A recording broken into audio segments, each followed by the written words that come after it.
I think even in our like current political climate, even people who maybe didn't do stuff. I feel ashamed. There are really some hard. people, you know, like in the news and stuff, where it's like this person was accused, and like they come out and go like, no, that didn't happen. Yeah. And I think some of them are just PR lying, and then some of them I think are not, where they're like, hey, this is not a deal.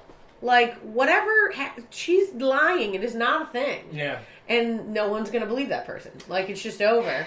And it's interesting, this idea of a public shaming. That's what we have. Between the internet and doxing, and then just the way the press works now to, like, draw up allegations into something that is real, where it's like, the like innocent until proven guilty idea is not really out there. It's more like if somebody says, and don't get me wrong, whenever I see someone make this argument, and very unfortunately it's usually a white male, it's like people will get all mad and say like, well, yes, but people were afraid to say stuff because the opposite was true for so long. So if this is what's going on, and I say, okay, but I don't think we need to go from one extreme to the other. Oh, yeah. I feel like we need to meet in the middle. And the problem is, and this brings us back to what we were sort of talking about with the babies, is that it all comes from anger. When somebody wrongs you, whether it be the ground or a person in your life betrays you in a way that you were like, I thought you thought this thing. I thought we were in agreement over this moral objective, or this way you treat someone, or this, you know, leadership point that you should have been on top of. And then when they're not, it like breaks your heart to the point where you're pushed from depression directly into anger. Yeah.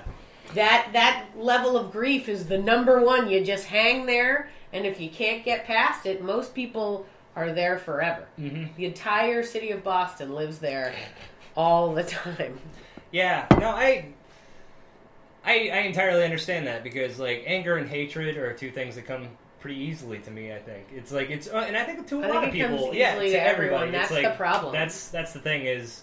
It's so, and a lot of times it can be cathartic to sort of like just get mad about something, but a lot of the times people sort of run that way too far to the other extreme, and that like it's bad for their like soul or their heart to just be that angry all the time about everything, as opposed to like being hopeful that maybe things will get better, or you know. Well, it's like the anger that gets people to become a gunman that goes into an abortion clinic and shoots an abortion doctor. And you're like, you realize that you're doing exactly what you're mad about. Like, what are you doing right now? Just like, later down the timeline. Yeah, it's like, this is not an acceptable reaction to that. It's like... Aborting a life is aborting a life, just depending on, like, when you got to him. Yeah, you got to him in his 800th trimester. I'm super sorry. But he's still, whatever. Yeah, but people do that a lot. You know what I mean? They shoot themselves in the foot in a way that is so super intense, and you're like, and I understand. I understand because I recognize my own anger. I used to, my 20s was a series of mouthing off to everybody I could possibly think of. Yeah. If any former employers of mine listen to this, good Lord, you know what I'm talking about. I was a sassy bitch for most of my 20s, but now, well, I'm about to be 40, but my 30s thus far have been a time where I've been like, maybe I should just listen and see what's going on. Okay. And I've realized that people, are still going to do that, but you have to temper your involvement. It's almost like pick your battles. Like, I'm like, yeah, I'm mad about some stuff, but I'm not mad about other stuff. So if you'd like to be mad about that, you go right ahead. Yeah. And it's easy to tell yourself you don't get mad very easily when you're, like, looking at other people's problems, you know? Like, I remember thinking, I was like, man, I'm a pretty even-keeled guy, because, like, I could hear other people talk about their issues and help them walk through it, but, like, it's different to hear what's happening to somebody else and then have it happen to you, because I realized that, like, if that same thing were to happen to me, I'd probably I wouldn't be cool about it like I think I would, you know? And, yeah. There's that, like, being able to tell somebody what they should do because you're not experiencing the same rush of chemicals in your brain that they're experiencing right now. And I'm about to be 32. When's your birthday? My birthday is July 5th. Okay, yeah, I got Valentine's Day coming up, and I'm going to be 30. Oh, that's right, Valentine's Day. I am both happy that your birthday is coming up and sad that Valentine's Day is coming up. Yeah, I'm not... I can't wait for 30 to get here. I've said this before, 29 just sounds wrong to me. I don't like the way 29 sounds. It's like, it's just hanging over the edge. I'd rather just go ahead and just jump off, and let's just see how it's going to play. But that's kind of how I feel about 39, to be honest with you. Yeah. No, I was going to say, I think like, and it's good to hear you say that, like, your 30s were more sort of calm and, like, collected kind of decade, because not everyone feels this way. This was a conscious decision on my part. Well, the thing is like, I've been thinking about that a lot, is like how holier than thou I could get in my 20s, you know, how to just like look down on everybody's thing, you know? Oh my god, I now want to write like a handbook of your 20s called Holier Than Thou. I'm writing it down. Oh my god. Yeah, like that's so funny. And your 20s should be like that, I think. I think everybody deserves that sort of, like, that cocksure confidence that you can just, you know, it's like, because you did your teenage years, you did it's school. Your first time as an adult. Mm-hmm. Yeah. You were under somebody else's reign for 18 to 20 years. Unfortunately, many people are maintainedly under the reign of their parents because they won't move out. You need to go through this. Yeah, but, like, it's not fun, but do it. The part that is figuring out who you are and what you're going to do and dealing with stuff. Ooh, slightly unrelated, but in a positive, good related note. Okay. There's this new television show that's on Freeform, which, I don't know, I think it's ABC Family. Yeah. Rebranded. Mm-hmm. And it is called Grownish, and it's written by the guy who did Blackish, and one of the writers on the staff is Helen Krieger, who was from New Orleans, and also I went to college with. Cool. So she's great, awesome, super excited. So I started watching it for her, because it's about college students, and I was like, whatever, man, I'm not going to be 40, what do I know, right? Mm-hmm. I watched it. It is the best show, because it really, reminds you about this moment. Reminds you of what it feels like.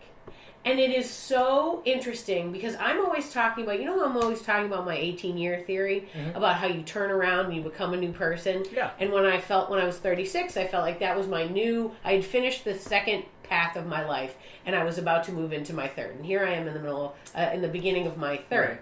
But I realized that the same things that this character goes through, where it's like the first thing that she does is she's a jerk to a new friend she makes. She makes a friend, and then there's a situation where she could be cool or uncool, and to be cool, she has to be a jerk to this new friend, and she decides to do it.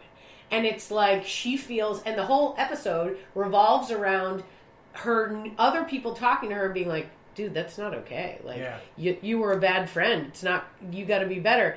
And her being like, I can't believe the first adult decision I made was this shitty decision. And it's so interesting just to be like, oh my God, that happens to me so often. That idea of making a decision, it being a bad decision, and then being like, what the hell did I do? Who am I?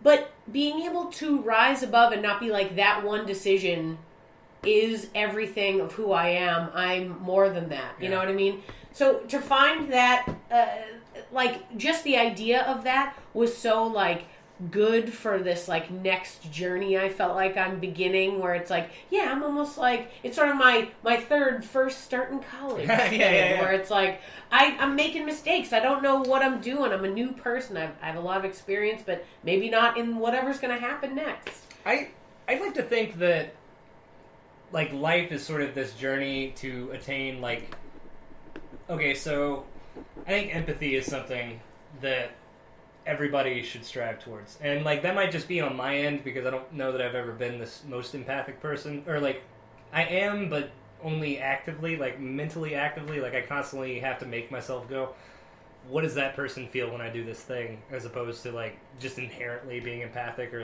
caring. I mean, okay, I take that back. Empathic, I get that they feel that way, but, caring is the part that I have to work on sometimes.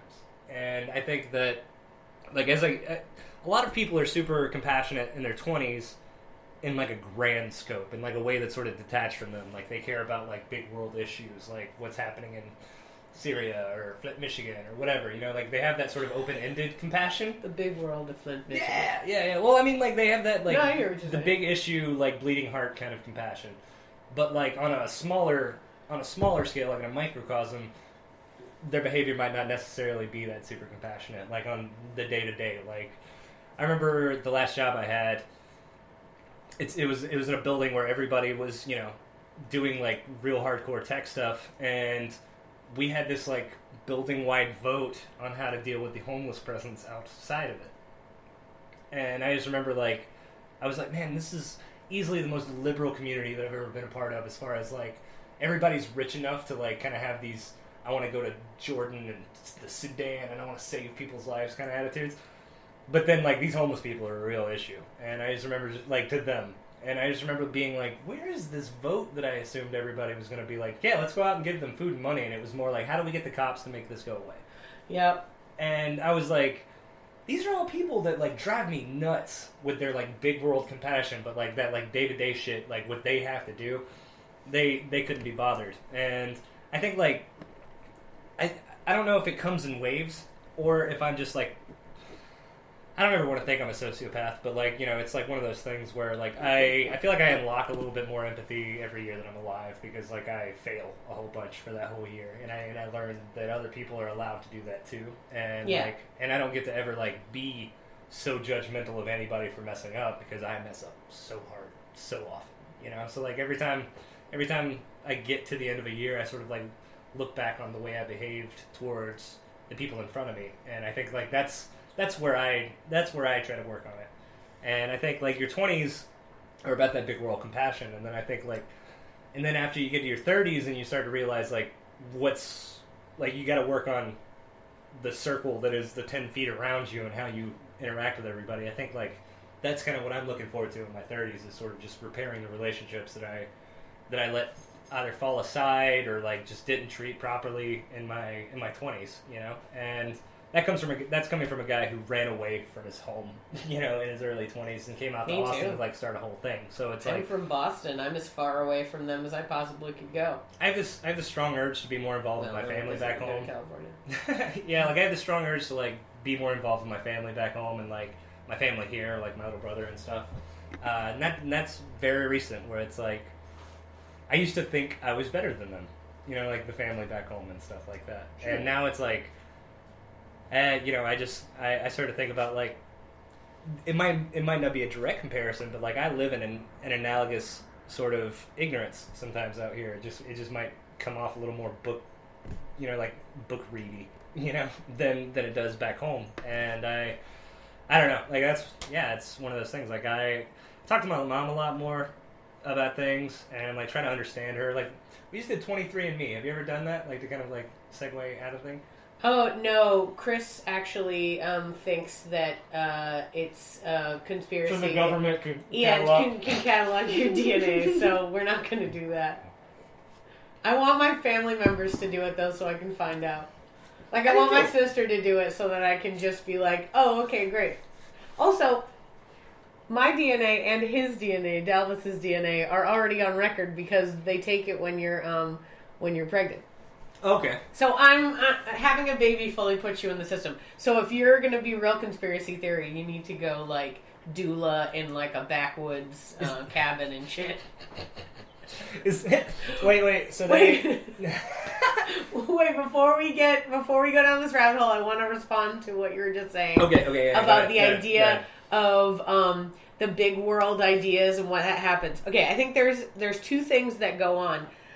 The first part is when you are in your 20s, you have big world concerns because you think that you can make a big change, that you and your singularity can do something. Yeah. And what you don't realize is that it requires a huge team of people to work together, and often that has to do, the way you do it involves bureaucracy and like non-profit methods of business, which are difficult and wild and insane and crazy. And if you are going to save the world, you then have to become a cog in a machine. And many people, especially in their 20s, don't want to be a cog in a machine. Right. I'm not saying a lot of my friends in my 30s want to be a cog in a machine, but you kind of accept if you want to be part of the machine that helps blank,